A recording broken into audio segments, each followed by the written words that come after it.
Hello, my name is Josh from CyclonesOZ and here is another update on Lake Eyre. I am here to report that the water has finally reached the lake in a significant and substantial quantity. We've got plenty to talk about today. We're going to be talking about what drove all of the water from the Queensland floods to reach Lake Eyre, the journey that the water has taken, and also how long we're expecting the water to remain in Lake Eyre and how full we're expecting the lake to get. So if you're not familiar, just a bit of backstory. Last month, in March, Queensland got an absolute boatload of rainfall. In fact, some locations picked up 650 millimeters of rainfall in just a week. This is a rainfall map here from the Bureau of Meteorology, and you can see those pink shaded areas, or the purple shaded areas is more than 400 millimeters, the pink shaded areas is more than 600 millimeters, and then those magenta areas, which aren't really relevant to this story, are over 800 millimeters. And you can see some locations in central Queensland, especially north of Addervale, Quilpie, and just to the south of Longreach, picked up between 400 and 600 millimeters, all within the space of a couple of days. Some very heavy rainfall accumulations were also reported around the Diamantina catchment, with totals between 100 out to about 400 millimeters falling in the same time frame.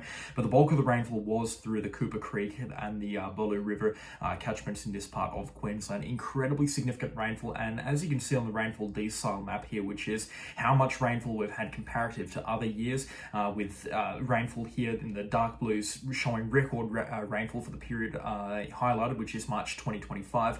You can see that record-breaking rainfall or near record-breaking rainfall was apparent over pretty much everywhere in southwestern Queensland, with a huge blotch of highest on record rainfall in the central areas of Queensland, which is where the flooding took place. And this flooding was record-breaking, that's for sure. We've not seen anything to the extent of the flooding that we've had, especially in some of the rivers around New South Wales and into southwestern Queensland. We had record-breaking river heights, but not just by a couple of centimetres here and there. The previous records, which might have been, for example, 12 or 13 meters in height, they were smashed. They were completely bulldozed, and we had rivers running at up to 20 meters in depth in some locations. It really was quite a crazy sight. And all of that led to some of the most insane flooding that we've seen in this part of Australia in the last 50 years. I'm going to play you through a bit of a satellite animation here. So this is the last month. You can see this imagery here is at the start of April, so the April the 1st here in 2025. You can see it's cloud covered, and you can start to see some of the rainfall now falling through the Diamantina area. So it's starting to fill up the rivers through the Diamantina area and the Cooper rivers through here. The brown muddy looking things, that's exactly what it is. It's mud. It's water moving through here, which in some locations was up to 80 or 90 kilometers wide. To put that into perspective, you know when you've got rivers that flow, or river systems that flow at about 80 or 90 kilometers wide, if you take a look at, say, looking internationally, the Mississippi River Delta over in the United States, you're talking about a river delta there about 100 kilometers wide, in some locations about 60 miles or so. These rivers here were actually flowing as solid bodies of water close to 100 kilometers in width. It was a proper inland sea over parts of the inland parts of Queensland, across the southwest of Queensland, and the water was so widespread and the flooding was so vast and expansive that you can see it from space here. I mean, we're zoomed right out to encompass all of Australia, and you can see quite clearly the vast quantity of water that was flowing through interior parts of Australia, Queensland, and into New South Wales. By this point, early April, the water hadn't hit South Australia just yet, but watch very closely. It rapidly extends into South Australia through the Simpson Desert, and look at how green southwestern Queensland goes. In just a matter of days, it turns into pretty much a lush rainforest, and that's what's going to continue to happen. The regions that have been impacted by this flooding through the Great Artesian Basin are going to continue to turn greener and greener over the next couple of weeks as this rainfall fully soaks into the ground. I've never seen this part of Queensland so green, not in 8 years of looking at weather maps and satellite imagery. It really is mind-bending stuff to see through this part of Australia. The water is now well and truly in South Australia, and you can see Lake Eyre down here now starting to get the first trickles of water moving in. Now, probably about 5% of the water has actually arrived at Lake Eyre, and I can highlight this much better when we're looking at the bands 7, 2, and 1 here on the true color imagery, with those blue areas indicating water from the flooding that has occurred. And again, you can see just very quickly how much that water is moving through interior parts of South Australia over the last couple of days. You can very clearly make out the flow of the water, especially over the last week through the Simpson Desert. This here being the Diamantina River, you can see really flowing through inland parts of the Diamantina River, and now about to reach into Lake Eyre. You can see the northern parts of the lake Lake now starting to get a bit of water, and then down into the southern parts of Lake Eyre now also starting to get a little bit of water in those regions as well. Now, like I said, about 5% of the total water volume that's flowing through South Australia at this point in time has actually reached Lake Eyre. A lot of the water will actually dry out and soak in through South Australia, but a much higher percentage of the water that has fallen through parts of Queensland is actually going to make it to Lake Eyre. Now, for a bit of context, Lake Eyre is roughly about 8,000 or 9,000 square kilometres in size. It's huge. It's comparative in size to the Australian Capital Territory, so it is a massive expanse, and it does feel every now and then there is water in Lake Eyre. I believe there was a significant amount of water in it last year as well. I'm not sure how significant it was or what percentage we were looking at, but the last time that we saw a comparative amount of water flowing into the Lake Eyre catchment was back in 1974-1975, when Lake Eyre was approximately 95% full. That was some insane flooding. There's a lot of old timers out there that will talk to you about the flooding of 1974. Again, Queensland, just that entire wet season was just smashed by rainfall constantly. It was actually a lot worse than the 24-25 wet season that we've just endured. And again, there'll be a video on that later on in the next couple of days or so.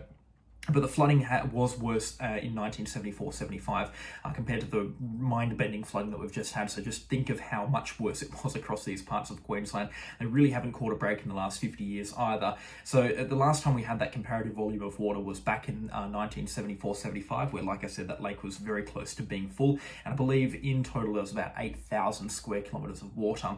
Now, to put that into a more kind of easier number to digest, it's still a mind-bending number, so brace yourself.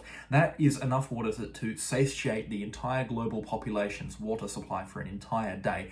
That's how much water we're looking at flowing into Lake Eyre. All 8 billion people on this planet could have their water needs approximately, give or take, satiated by the amount of water now flowing into Lake Eyre through interior parts of Australia. It really is extreme and mind-bending stuff. And that's what happens when you get 600 millimetres fall in a week. It does happen every now and then. Queensland, again, no stranger to this extreme weather, but really is. It beggars belief through these locations here. You can see the water really starting to bend out as well over parts of the Cooper Creek. This imagery is absolutely mind-boggling. There's just huge expanses of water here around Moomba, and then through the interior parts of the Simpson Desert, there's lakes and bodies of water everywhere. It's not especially deep. It's only a couple of feet deep in the deepest of spots, so it's not exactly like we're looking at inland seas or great Grand Canyons opening up with water levels across this part of Queensland and New South Wales. It's just as equally a vast quantity of water moving through this part of Central Australia. Again, it really does beg a belief. And if we play this loop through over the last month or so, you can see just the progress that this water has taken, the journey that all this water has taken through interior parts of Australia. And again, I'm going to zoom right out here to encompass parts of Queensland, New South Wales, South Australia, and the Northern Territory. You can see as this rainfall event was ongoing, you can see that low pressure system beginning to spin itself up, and the worst days of the rainfall were in the later a few days of March. And then the rainfall all fell. It dumped all of the water through the interior parts of Queensland. We're starting to see it develop on the satellite imagery, and it really was mind-bending stuff. And it wasn't until the last couple of days of March when we truly understood just the magnitude of this event here and how much water was actually on the ground through interior parts of Australia.